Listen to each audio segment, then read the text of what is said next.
President Trump, we thank you very much for everything you have done in Venezuela, especially taking Maduro out of power. Has been a blessing for every one of us inside and outside of Venezuela.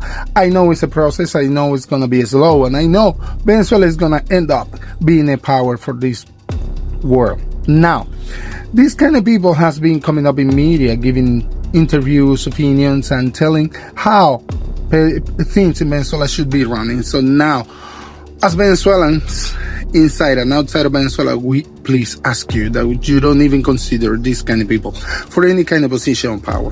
They don't know how to work for people. They never worked for people. They only know how to work for their own well-being. And that's something that Venezuela doesn't need at this point. Venezuela needs people that want to work for Venezuela, not for themselves. So please, we ask you at this point that you don't even listen, you don't even consider these kind of people for any kind of transition or position of power.